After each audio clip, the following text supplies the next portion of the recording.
গরিবের বন্ধু আর মাদারবোর্ডের শত্রু খ্যাত পোকোর এই নতুন স্মার্টফোন পোকো X6 5G ফোনটাকে বাংলাদেশের জাতীয় ফোন বলা হচ্ছে বিকজ এই ফোনটা বাজেটের মধ্যে লাখ টাকার পারফরমেন্সকে অফার করছে। এছাড়া এর বেজেল ছাড়া অ্যামোলেড ডিসপ্লে, মাথা নষ্ট করা ক্যামেরা আর সর্বোচ্চ 12 থেকে 20 জিবি র্যামের সুবিধা সবকিছুই মাথা নষ্ট করে দিচ্ছে আমাদের। বাট আদৌ কি এই ফোনটা আপনার জন্য পারফেক্ট হবে কিনা সেটাই জানাচ্ছি আজকের এই ভিডিওতে।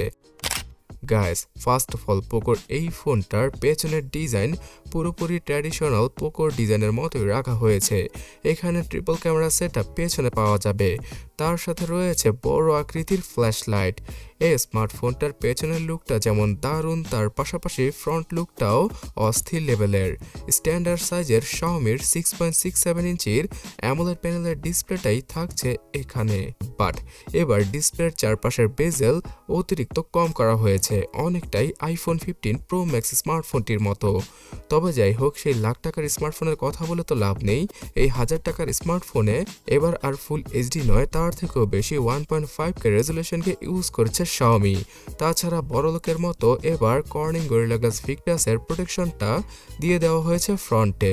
এই ডিসপ্লে সাইজ হচ্ছে গিয়ে 6.67 ইঞ্চি। তো এক হাতে অনেকেই এই ফোনটা ইউজ নাও করতে পারে, বাট যাদের হাত কিনা বড় তারা এক হাতে ইজিলি এই ফোনটিকে কন্ট্রোল করতে পারবেন। 120 হার্জের রিফ্রেশের থাকায় মাখনের মতো লাগবে এই ফোনের ডিসপ্লেকে। আর কন্টেন্ট দেখো আপনারা খুব ভালোভাবে এনজয় করবেন। রোদের আলোতে কোনো প্যারা না খাওয়ার জন্য 1800 নিটসের পিক ব্রাইটনেসের সাপোর্ট দিয়ে দিয়েছে Xiaomi এখানে।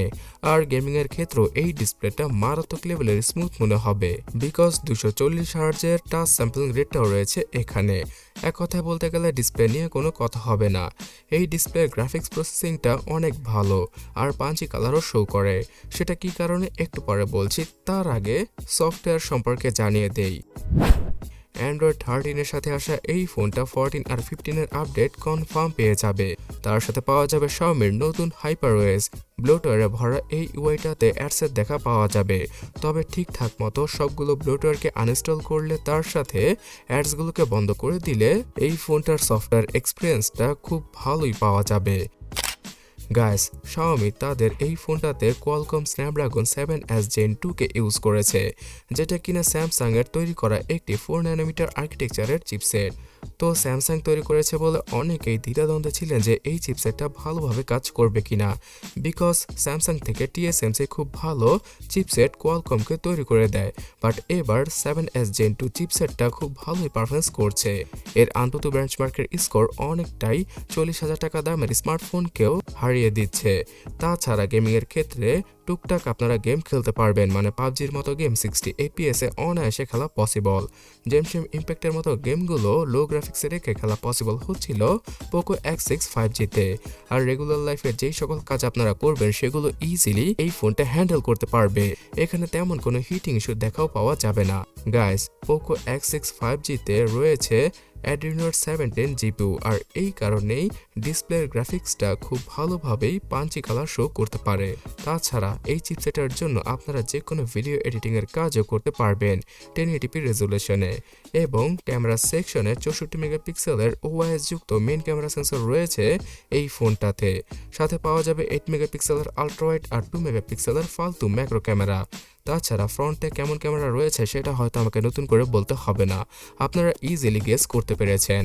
জাতীয় 16 মেগাপিক্সেলের সেলফিকে ইউজ করেছে Xiaomi এখানে, যার ইমেজ কোয়ালিটি মানে সেলফির কোয়ালিটি মোটামুটি অ্যাভারেজ লেভেলেরই ছিল। তবে ব্যাক ক্যামেরার যে মেইন ক্যামেরাটা রয়েছে সেটা দ্বারা স্টেবল ছবিগুলো ক্যাপচার করা পসিবল। তাছাড়া সর্বোচ্চ 4K 30 FPS এর ভিডিও রেকর্ডিং এর সাপোর্ট রয়েছে এখানে।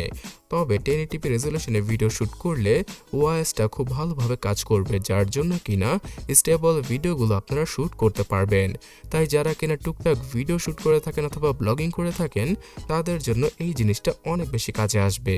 ক্যামেরার কথা বলতে গেলে একদম অস্থির লেভেলের তেমন কিছু দেয়নি Xiaomi। মেনলি পোকোর স্মার্টফোনগুলো পারফরমেন্সের উপর বেশি ফোকাস করে, সো এই কারণে ক্যামেরাতে অ্যাভারেজ থেকে কিছুটা ভালো কোয়ালিটির ছবি আপনারা তুলতে পারবেন। তাছাড়া 8GB এবং 12GB এই দুইটা র্যাম ভ্যারিয়েন্টের সাথে 256GB পর্যন্ত ইন্টারনাল মেমোরির ভার্সন করে রেখেছে পোকো। তবে স্পেশালি 512GBর ভার্সনও পাওয়া যায়, সেটা বাংলাদেশে তেমন একটা অ্যাভেলেবল নয়। কিন্তু এখানে যদি UFS 3.1 ক্যাটাগরির স্টোরেজকে ইউজ করা হতো তাহলে আরও কিছুটা বেটার হতে পারতো, বিকজ UFS 2.2 ক্যাটাগরির ইন্টারনাল মেমোরি 15 থেকে 20 অথবা 25,000 টাকার ম্যাক্সিমাম স্মার্টফোনে বর্তমানে রয়েছে। আর বাজেটের কথা যেহেতু বলছি, বাংলাদেশের মার্কেটে 27, 28 অথবা সর্বোচ্চ 30,000 টাকায় এই ফোনটা অ্যাভেলেবল। যদিও কিনা এখন নতুন নতুন আসছে এই ফোনটা, তাই এর দাম কিছুটা বেশি, বাট ইন্ডিয়াতে শুধুমাত্র 20,000 রুপিতেই এইরকম একটা স্মার্টফোনকে লঞ্চ করেছে পোকো। এবং এই স্মার্টফোনটার 12GB র্যামের সাথে আরও 8GB র্যামকে যুক্ত করে সর্বোচ্চ 20GB র্যামের ফিলিংটা পাওয়া যাবে মনে মনে। সেটা হয়তো আদৌ তেমন একটা বেশি কাজে লাগবে না আমাদের। এবং এই প্রথমবারের মতো পোকোর কোনো স্মার্টফোনে হয়তো আন্ডার ডিসপ্লে ফিঙ্গারপ্রিন্ট স্ক্যানারটা চলে এসেছে, যেটা কিনা আগে থাকতো না। তাছাড়া জায়রো, অ্যাক্সেলেরোমিটার, প্রক্সিমিটি সহ আয়ার ব্লাস্টার সেন্সরটাও রয়েছে এই ফোনটায়। পাওয়া যাবে NFC-র সাপোর্ট, তার সাথে ব্লুটুথ ওয়াইফাই এর ভালো কানেক্টিভিটি। এছাড়া গাইস উপরে এবং নিচে ডুয়াল স্পিকার রয়েছে পোকো X6-এ। X6 এর মতো একটা স্মার্টফোনে হেডফোন জ্যাকের গর্তকেও দিয়ে দিয়েছে পোকো। পাওয়া যাবে 5000 mAh এর বেশি ব্যাটারি, মানে 5100 mAh এর ব্যাটারি। সেটাকে চার্জ করার জন্য 40 থেকে 50 মিনিটে পোকো বক্সের মধ্যে দিয়ে দিয়েছে 67 ওয়াটের চার্জিং ব্রিক। সো একদিনের মতো ব্যাটারি ব্যাকআপ ইজিলি অনায়াসে এই ফোনটা দ্বারা পাওয়া পসিবল। আর আপনারা ইজিলি দ্রুত গতিতে চার্জ করতে পারবেন এই ফোনটিকে।